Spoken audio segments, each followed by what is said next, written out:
الحمد لله غافر الذنب وقابل التوب شديد العقاب ذي الطول لا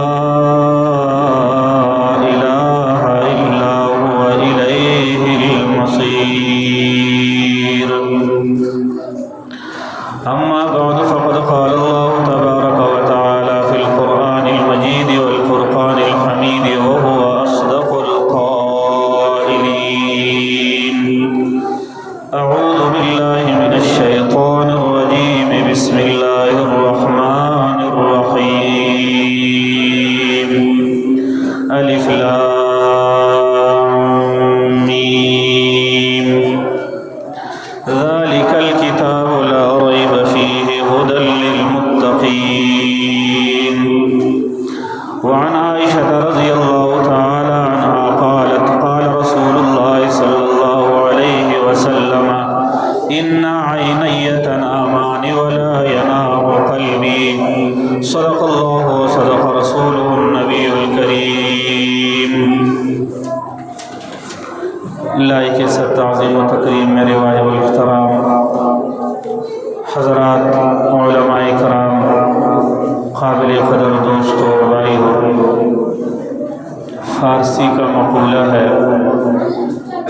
مشک آنست کے خود بگوید نہ کہ عطار بگوید. اس کا ترجمہ یہ ہے کہ خوشبو وہ ہے اس کی خوشبو خود پھوٹتی ہے. یہ نہیں کہ عطر بیچنے والا اس کی تعریف کرے اور بتا دے کہ اس کی اتنی خوشبو ہے، استری لگ جانے کے بعد اس سے مزید خوشبو پھیل جائے گی. 4 دن تک 5 دن تک اس کی خوشبو باقی رہتی ہے. یہ تو عطار تعریف کر رہا ہے اور اس پر کوئی بھروسہ نہیں ہے. ہمارے مدرسہ کے سابق استاد محترم جو ہمارے یہاں عربی پڑھاتے تھے، شیخ طفیل احمد، اس کی محنت کی تعریف میرے خیال سے نہیں کرنی چاہیے. ہم لوگوں کی ذہن سازی نہ کرے کہ وہ کتنی محنتیں کر رہے ہیں. یہ بچوں کی گفتگو اور بچوں کی خطابت اسٹیج تک آ جانا یہ اس بات کی دلیل ہے کہ مشک آنست کی خود بگوید. تکمیل قرآن کی تقریب ہے. مختصر وقت کے لیے چند باتیں عرض کرتا ہوں. سب سے پہلے میں آپ حضرات کو یہ عرض کرتا ہوں کہ میری گفتگو کا عنوان ہے قرآن پاک کتابوں میں سے کتاب ہے مگر کتابوں جیسی کتاب نہیں ہے. یہ لفظ آپ حضرات ذہن میں رکھیے. اتوار تو خراب ہے، یہ پیچھے کرو. یہ لفظ آپ حضرات ذہن میں رکھیے کہ قرآن پاک کتابوں میں سے کتاب ہے مگر کتابوں جیسی کتاب نہیں ہے. پھر اس کے لیے میں آپ حضرات کو مثالیں دیتا ہوں اور بات آسان بنا دیتا ہوں. جس طرح کہ پیغمبر علیہ السلام انسانوں میں سے ایک انسان ہے مگر انسانوں جیسے انسان نہیں ہے. یا اس کے لیے دوسری مثال آپ سمجھ لیں، زمزم پانیوں میں سے ایک پانی ہے مگر پانیوں جیسا پانی نہیں ہے. یا حجر اسود پتھروں میں سے ایک پتھر ہے مگر پتھروں جیسا ایک پتھر نہیں ہے. بالکل اسی طرح قرآن پاک کتابوں میں سے ایک کتاب ہے مگر کتابوں جیسی کتاب نہیں ہے.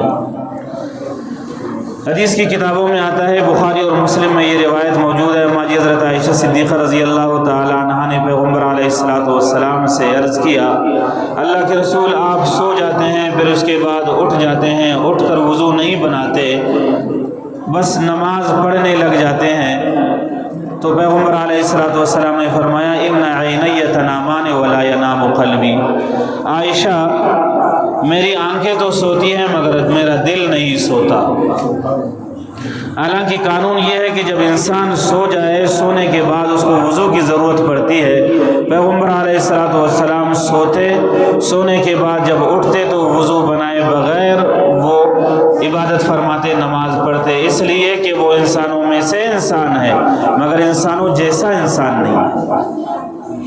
ہم اسے انسان اس وجہ سے کہتے ہیں، پیغمبر علیہ السلام کو انسان اس وجہ جیسے کہتے ہیں اگر ہم یہ کہیں کہ وہ نور ہے، پھر نور کی پیدائش نہیں ہے، نور کی تخلیق ہوتی ہے۔ نور اور انسان میں ایک فرق یہ ہے کہ انسان کے والد والدہ قبیلہ کنبہ ہوتا ہے، اس کی تخلیق ہوتی ہے، پیدائش ہوتی ہے۔ نور کی تخلیق ہوتی ہے، پیدائش نہیں ہوتی۔ نور کا والد اور والدہ یہ نہیں ہوتے، اس کی نسل نہیں ہوتی۔ پیغمبر علیہ السلام انسانوں میں سے انسان ہے، مگر انسانوں جیسا انسان نہیں ہے۔ جیسا کہ قرآن کریم کتابوں میں سے ایک کتاب ہے، مگر کتابوں جیسی کتاب نہیں ہے۔ اسی طرح پیغمبر علیہ السلام اگر سو جاتے، آرام فرماتے، تو اسے بالکل بھی بدخوابی نہیں ہوتی، جس کو میں اور آپ اپنی زبان میں احتلام کہتے ہیں۔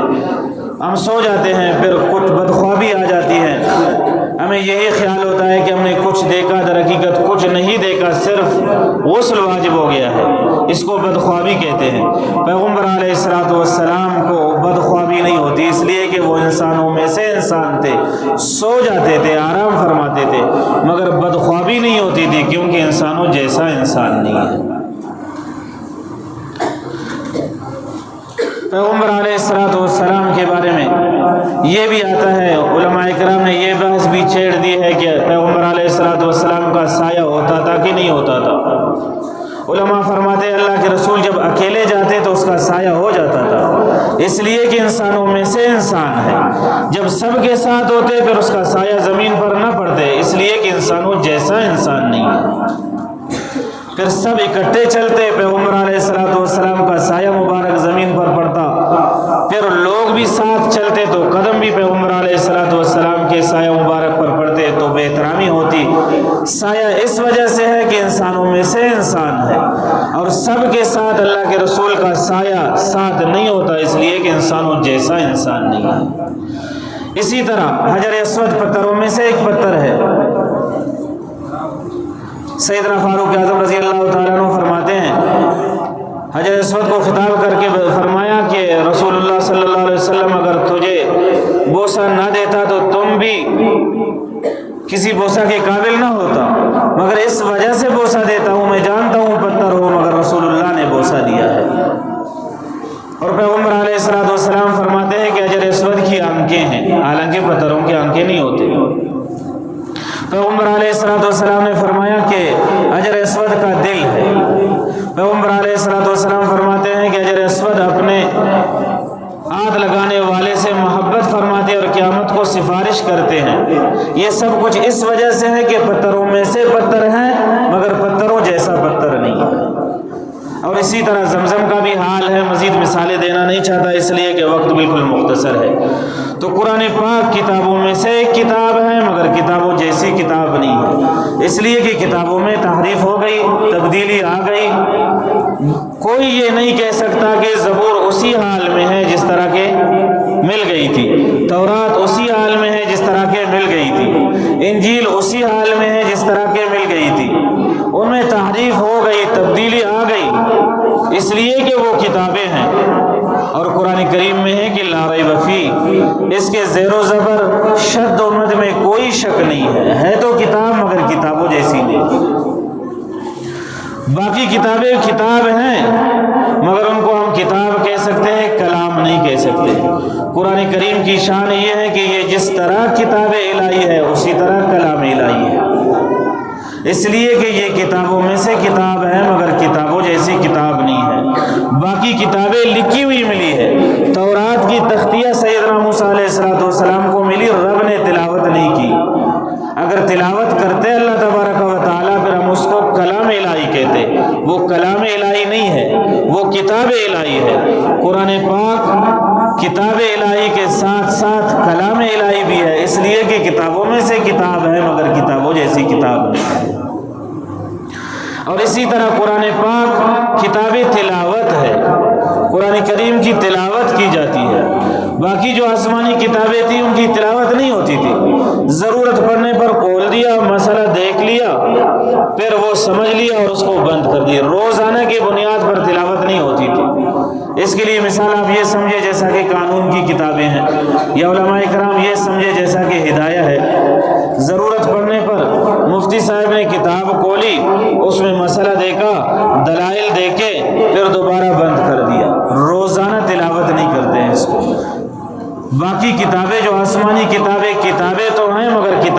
تلاوت نہیں ہے، قرآن کریم کتاب تلاوت ہے، اس لیے کہ کتابوں میں سے ایک کتاب ہے مگر کتابوں جیسی کتاب نہیں ہے۔ اسی طرح قرآن کریم ایک ایسی کتاب ہے کہ اس کے دنیا میں لا تعداد حفاظ ہے۔ باقی جو آسمانی کتابیں تھیں صرف نبی حافظ ہوتا تھا، جس نبی پر وہ کتاب نازل ہو گئی اس نبی نے اسے حفظ کر لیا، اسے وہ کتاب یاد ہو گئی، باقی امت میں سے کسی ایک کو بھی وہ یاد نہیں ہوتی تھی، اس لیے کہ وہ کتابیں تھی بس۔ اور یہاں اللہ کے فضل و کرم سے یہاں بھی بے شمار حفاظ بیٹھے ہیں، دنیا میں لا تعداد حفاظ ہے قرآن کریم کے، اس لیے کہ قرآن کریم کتابوں میں سے ایک کتاب ہے اور کتابوں جیسی کتاب نہیں ہے۔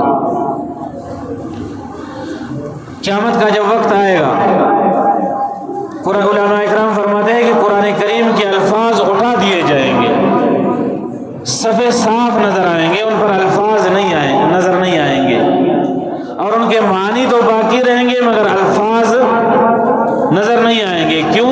اس لیے کہ قرآن کریم کتابوں میں سے ایک کتاب ہے، کتابوں جیسی کتاب نہیں ہے۔ باقی کتابیں ہم بغیر وضو کے اٹھا سکتے ہیں، پڑھ سکتے ہیں، کہیں بھی رکھ سکتے ہیں، اس لیے کہ وہ کتابیں ہیں۔ قرآن کریم کے بارے میں آتا ہے لا یمسہ الا المطہرون، قرآن کریم کو بغیر طہارت اور پاکی اور وضو کے کوئی اٹھا نہیں سکتا۔ کیوں؟ اس لیے کہ کتابوں میں سے ایک کتاب ہے، کتابوں جیسی کتاب نہیں ہے۔ تو بڑے خوش نصیب ہے یہ والدین جن کے بچوں اور بچیوں نے اس کتاب، اس قرآن پاک کی تکمیل کی ہے جو کتابوں میں سے ایک کتاب ہے مگر کتابوں جیسی کتاب نہیں ہے۔ اللہ تبارک و تعالی سمجھنے اور عمل کرنے کی توفیق نصیب فرما دے۔ وآخر دعوانا الحمدللہ۔